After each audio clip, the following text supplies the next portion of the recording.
ओम शांति। आज हम मम्मा के अंतिम दिनों के अनुभव पर प्रकाश डालेंगे। मम्मा अप्रैल 1964 में मधुबन से सेवा केंद्रों पर चक्कर लगाने गई थी। मम्मा पंजाब का चक्कर लगाते हुए कानपुर पहुंची। वहीं शारीरिक व्याधि के कारण मम्मा को डॉक्टर को दिखाना पड़ा। तो डॉक्टर्स ने बताया कि मम्मा के शरीर में एक कुछ विचित्र सी गांठ है, जिसके लिए मम्मा को फिर मुंबई में ले जाना पड़ा डॉक्टर्स को दिखाने के लिए। तो चेकअप करने पर डॉक्टर्स ने ऑपरेशन करने का फैसला किया। ऑपरेशन के बाद मम्मा 1.5 मास तक मुंबई में ही रही। फिर उसके बाद मधुबन आई। डॉक्टर्स ने कहा था हर 3 महीने में चेकअप कराने के लिए मम्मा को मुंबई लाना पड़ेगा। तो अप्रैल 18, 1965 को मम्मा को चेकअप कराने के लिए मुंबई लाया गया। तो उस समय मम्मा के साथ जमुना दादी और अनिला बहन थे, जो रमेश भाई जी के लौकिक बहन व लौकिक में भी डॉक्टर थे। तो रमेश भाई को शाम को उन्होंने बताया कि डॉक्टर्स का कहना है कि मम्मा का कैंसर आग की तरह फेफड़ों की ओर फैल रहा है। इसका मीनिंग है कि डॉक्टर्स कह रहे हैं कि पेशेंट जो है वो ज़्यादा से ज़्यादा 3-4 महीने तक ही जी सकेगा। तो दूसरे दिन रमेश भाई जी शील दादी, जो कि एक संदेशी भी थे, उनसे कहने पर शील दादी के तन में बाबा आए और बाबा से बातचीत में रमेश भाई जी ने सारा समाचार बताया। फिर बाबा ने कहा कि बच्चे, ये तो ड्रामा की भावी है, ये टल नहीं सकती। अच्छा, तुमको एक काम करना है, ये बात तुम कागज़ पर लिख कर मम्मा को दे दो कि डॉक्टर ने आपके जीवन की अवधि केवल 3 महीने की बताई है। भाई साहब कहते हैं कि आप सोचिए, दुनिया में ऐसा कौन सा बच्चा होता है जो अपनी माँ को लिखेगा कि माँ, तुम्हारा जीवन सिर्फ 3-4 महीने बचा है, उसके बाद आप शरीर छोड़ोगी। तो रमेश भाई जी ने बाबा से कहा, बाबा मेरे से ये काम नहीं होगा। बाबा कहने लगे, ये काम तो तुमको ही करना पड़ेगा, बाबा तुम्हें शक्ति देंगे। तो भाई साहब कहते, मैंने रात को ही एक मम्मा को लेटर लिखा और मम्मा के हाथ में दे दिया। तो मम्मा ने पूछा कि ये क्या है, किसकी चिट्ठी है? तो भाई साहब ने कहा कि अव्यक्त बाप ने मुझसे लिखवाई है। मम्मा ने पढ़ा उस लेटर को और कहा, ड्रामा की भावी। देखिए मम्मा का ड्रामा पर कितना निश्चय था कि सब कुछ जानते हुए कितनी निश्चिंत और अडोल थी। फिर मम्मा ने चिट्ठी पढ़कर भाई जी को वापस कर दे दी और भाई जी ने वो चिट्ठी आबू में साकार बाबा को भेज दी। उसके बाद रेडिएशन कराने के लिए रोज़ मम्मा को हॉस्पिटल ले जाना पड़ता था ताकि कैंसर और जगह ना फैले।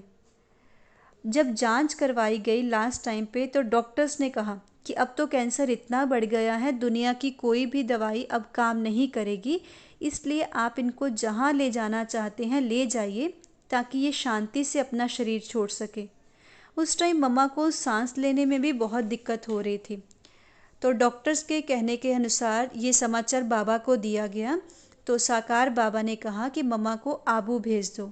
तो 4 जून 1965 को मम्मा बॉम्बे से आबू के लिए रवाना होने लगे।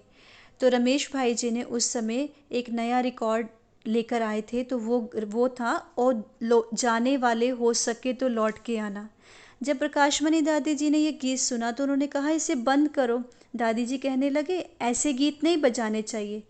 तब रमेश भाई जी ने कहा, नहीं दादी, मम्मा हमारे घर से विदाई ले रही है ना, तो हम उनको नेक्स्ट टाइम के लिए इनवाइट कर रहे हैं, इसलिए हमने ये गीत बजाया। तो दादी ने कहा, ठीक है। लेकिन भाई जी कहते, ये तो सिर्फ मैं ही जानता था कि मम्मा की क्या स्थिति है और फ्यूचर क्या होने वाला है। तो मम्मा ने जब तक वो रिकॉर्ड बजा, भाई जी के सर पर अपना हाथ रखकर बड़ी प्यार भरी दृष्टि दी। और ट्रेन में भी भाई जी ने मम्मा को विदाई दी। तो दोनों की आंखें, मम्मा की भी और भाई जी की भी, नम हो चुकी थी, क्योंकि दोनों को ही पता था कि आगे क्या होने वाला है। और भाई जी कहते हैं कि बाकी तो कोई सोच भी नहीं सकता था कि मम्मा हमारा साथ छोड़ देगी।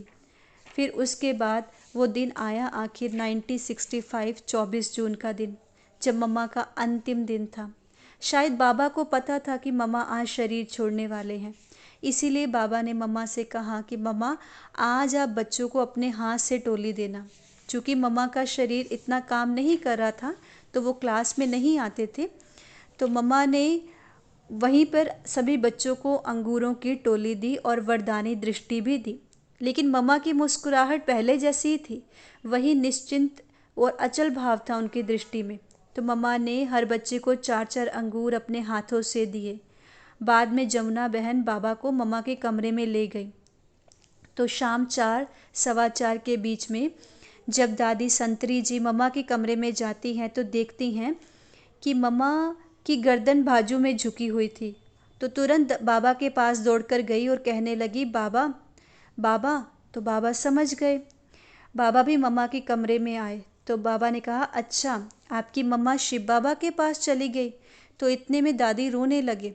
तो बाबा ने कहा, क्या तुम बाबा के सामने मम्मा का दुख जता रही हो?